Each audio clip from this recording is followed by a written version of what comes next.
Et les amis, on se retrouve aujourd'hui pour la présentation de la série Tempête de Sable, tout simplement. On va avoir des plutôt belles cartes aujourd'hui à présenter. Comme déjà, hop, une carte que je kiffe. De ouf, ce Cacturne. Ce Cacturne, il est magnifique avec des petits... ça doit être des Elidel ou des hirondelles qui volent derrière. C'est vraiment très très cool ce Cacturne. C'est Nishida qui l'a fait, mais elle est magnifique cette carte. Je crois que c'est peut-être une de mes cartes préférées de Tempête de Sable. Honnêtement. Après, il y a Steraclope aussi qui est assez cool. Qui n'est pas commun non plus à voir. Et qui est plutôt propre. Pour le mien. Avec des murs derrière. Ça a l'air pas très très droit les murs. Steraclope qui est bien représenté, je trouve, sur cette photo. Ensuite, on va avoir hop, le Pyroli.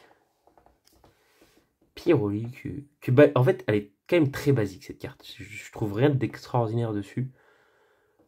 Contrairement au Voltali. Mais voilà, c'est toujours cool. Mais il n'y a rien d'exceptionnel, elle est sympa, mais sans plus.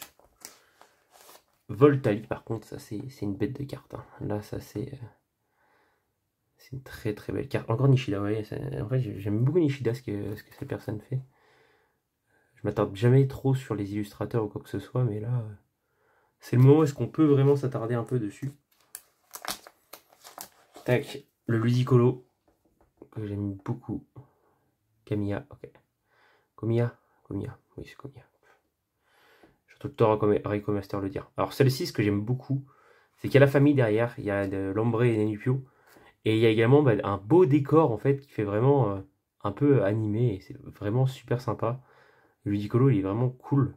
Donc celle-ci, ça me fait vraiment plaisir de l'avoir comme ça en bon état, même si elle est ink à l'arrière. L'avant est propre et c'est ça le plus important.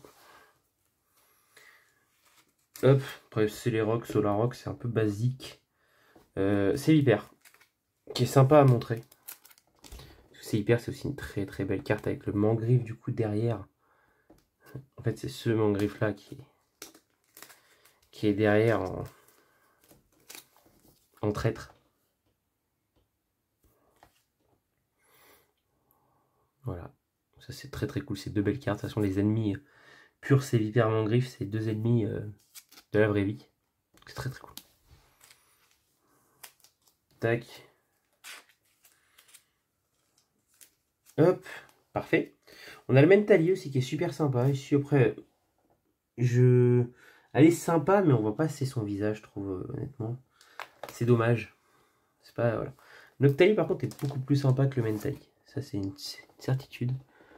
Noctali, il est cool. Voilà, sur une petite plage. Enfin, ça va que c'est comme si c'était un fond 3D et qu'il a été posé par-dessus, comme ça. Mais elle est quand même assez cool. Il y a des plutôt belles cartes aussi. Hein. Le Pichou, très très sympa. Il faut quand même pas négliger tout ça.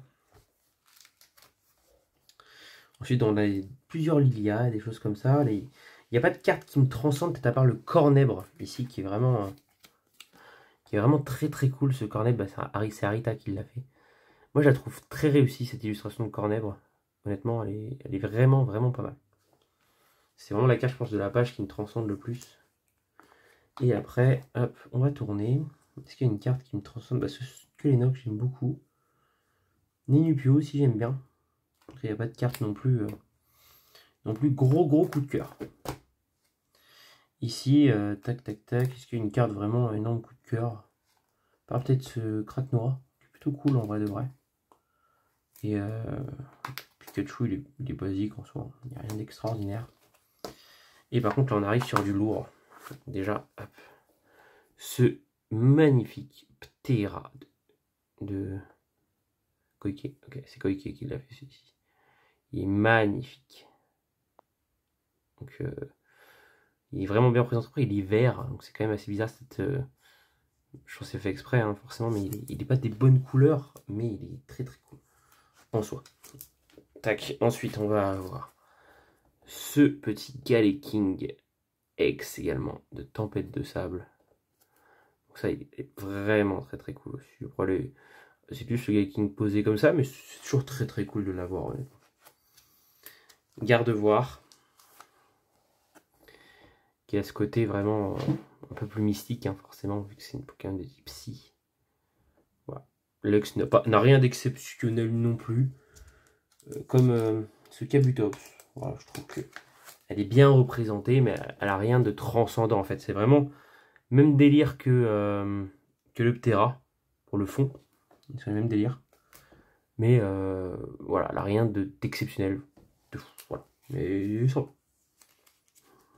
Raichu. Qui est cool. Qui est assez cool. J'ai pas trop de cartes préférées par une carte forcément qui reste iconique, ce sera la dernière de la vidéo. Et l'explosion là qui est pas mal, qui fait aussi penser un peu à ce son là. Et un petit peu à ça également. Diffusion que je trouve pas très réussi. Par contre là, ça c'est un véritable banger. Le Wailord 200 PV à l'époque, c'était incroyable. C'est ouf. Hein. Une énorme carte de Wailord. Qui est un Poké. En fait, en soi, la carte n'a rien d'extraordinaire. C'est juste une baleine posée sur un fond bleu. Mais c'est Wailord. Et c'est Wailord 200 PV qu'il y avait à la cour de récré, etc.